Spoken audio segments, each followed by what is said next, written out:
Assalamualaikum warahmatullahi wabarakatuh.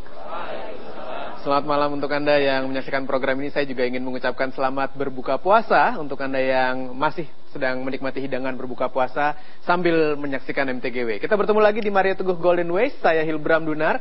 Dan dalam suasana bulan Ramadan yang penuh dengan keindahan dan juga kedamaian ini, saya akan mengajak Anda untuk membahas mengenai satu kata yang juga sangat penting untuk kita semua, yaitu insya Allah. Apa yang dimaksud? Langsung saja kita sambut Bapak Mario Teguh.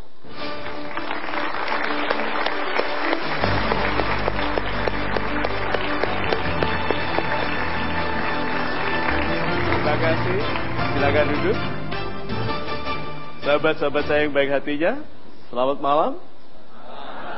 Assalamualaikum warahmatullahi wabarakatuh. Waalaikumsalam warahmatullahi wabarakatuh. So, insyaallah, atas izin Tuhan, dengan izin Tuhan. Nah, orang-orang yang rendah hati bisa dengan mudah dan ikhlas mengatakan insyaallah. Karena tugas dia adalah melakukan yang bisa dilakukannya dan ikhlas sekali menerima bahwa hasil adalah ketetapan Tuhan. Nah, di dalam program ini mudah-mudahan kita masuk kepada sesuatu yang hebat, yaitu keajaiban bagi orang-orang yang ikhlas. Keajaiban bagi orang-orang yang ikhlas. Orang-orang yang tidak ikhlas, yang masih berkutat, bergelimang dalam kemarahannya, dalam kegelisahannya, dalam rasa takutnya, tidak mungkin melihat keajaiban. Karena keajaiban selalu berada di wilayah di mana kita takut. Sehingga orang yang ikhlas, yang memasuki wilayah di mana dia takut, akan melihat keajaiban. Insyaallah. Ya, insya Allah kita akan membahas mengenai keajaiban nanti Pak Mario. Tapi sebelumnya saya ingin menggarisbawahi kata insya Allah itu terlebih dahulu. Atas izin Tuhan. Kita berusaha, lalu atas izin Tuhan dikabulkanlah apa yang kita inginkan. Berarti ada pembagian tugas antara kita dengan Tuhan. Betul. Bisa Pak Mario jelaskan? Ya, sahabat-sahabat saya yang baik hatinya, pertanyaan masih bagus sekali. Tugas kita dan tugas Tuhan adalah kita melakukan yang now, yang sekarang, yang yang bisa kita lakukan. Oke? Sedangkan masa depan yang namanya future, nanti itu kewenangan Tuhan. Kalau Anda bersedih, tenang saja, woles aja. Okay? Kenapa? Karena Tuhan sudah menunggu Anda di sana. Sadar nggak? Tuhan yang Maha Pengasih menunggu di sana. So, kalau begitu tugas kita untuk berfokus in the here and now, yang di sini dan sekarang. Ikhlaslah tentang yang di sini dan sekarang, agar yang nanti dan di sana diindahkan oleh Tuhan. Karena kita bagi tugas yang kita can do. Banyak orang tidak melakukan sesuatu karena sibuk memikirkan yang tidak bisa dilakukannya. Ayo, berapa banyak orang mau berbisnis? Nanti dulu, angkat tangan siapa yang ingin memulai bisnis sendiri? Good. Kenapa Anda tidak mulai? Modal. Sekarang saya tanya, jawab. Apakah waktu Anda memulai bisnis Anda, modal itu dibutuhkan? Tidak.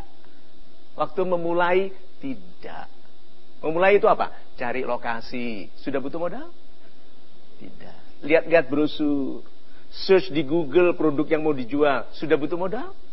Tidak. Tapi kita menghalangi yang bisa kita lakukan karena yang belum bisa kita lakukan. Bagi tugas yuk.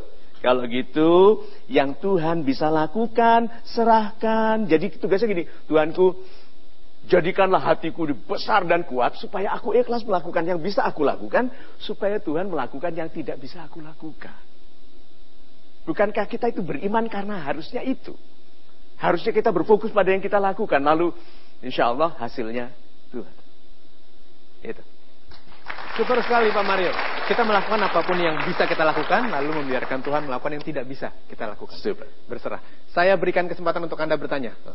Penanya pertama kita kali ini, ya Bapak silakan. Assalamualaikum warahmatullahi wabarakatuh. Waalaikumsalam warahmatullahi wabarakatuh. Selamat malam Pak Mario, salam super. Pertanyaan saya berkaitan dengan lagu tadi yang sudah sama-sama kita nyanyikan. Tadi kan ada kata-kata yang begitu mengena juga ya. Insya Allah ada jalan. Nah, jadi ketika itu kita menyanyikan itu, kita juga selalu gitu bersemangat. Ya ada jalan nih, saya punya tujuan, saya ada jalan. Terus semangat, tapi ketika di tengah, terkadang sebagai manusia, saya juga merasakan lelah. Kok nggak nyampe-nyampe gitu ya? Ada jalan, mana jalan nggak kelihatan. Terus jadi akhirnya saya kembali lagi ke titik di mana saya, waduh capek, waduh saya berhenti dulu, waduh saya bingung nih harus kemana gitu. Seperti itu. Apa yang harus saya lakukan supaya saya tetap yakin ada jalan dan akhirnya saya sampai di tujuan itu. Terima kasih. Super sekali. Ada jalan, ada jalan, ada jalan. Bang Maher bilang, ada jalan, ada jalan. Itu? Kenapa enggak maju-maju? Di Golden West dibilangin, betul ada jalan, tapi maju wo. Ada jalan tapi maju loh. Banyak orang tidak maju, tidak melangkah. Bilang insya Allah ada jalan, kamu di mana? Ya, tidak ada perubahan pada orang yang tidak bertindak. Dengarkan ini. Kalau Anda sudah berdoa, belum terjadi perubahan, berarti doa itu belum berubah jadi tindakan. Nah, berapa banyak orang kalau kurang rezeki tambah doa, kurang rezeki tambah rakaat, toh tambah sunnah. Nasihatnya, jangan kurangi ibadahnya, tambahkan upaya. Pertanyaan saya, untuk gaji 3 juta, Anda ketemu 100 orang sebulan. Nah untuk mau jadi gaji 6 juta, ketemu berapa orang? Ya sudah, ditambahkan 200 orang. Sini saya mau ketemu, ini penting untuk gaji saya. Iya toh? Logisnya kan begitu. Kenapa kita tidak menggunakan logika dari hitungan? Yuk, berapa orang yang Anda temui, berapa orang yang Anda gembirakan, berapa orang, kalau orang menjual sandal, doanya apa? Tuhan, mudah-mudahan ada 4 juta orang pakai sendalku. Coba bayangkan 4 juta orang pakai sendal Anda, satu sendal berapa untungnya coba? Hah? Loh, kita itu tidak menghitung seperti itu, lalu hanya berdoa. Tetapi dia kurang bertindak. Sahabat-sahabat saya yang baik hati, betul, insya Allah ada jalan, maka berjalanlah. Penutupnya, tidak ada jalan yang tepat bisa menyampaikan orang yang tidak berangkat. Gitu. Super sekali Pak Mario. Kita break dulu sebentar. Anda jangan kemana-mana karena kami akan segera kembali. Tentunya terus saksikan Metro TV di Mario Teguh Golden Way.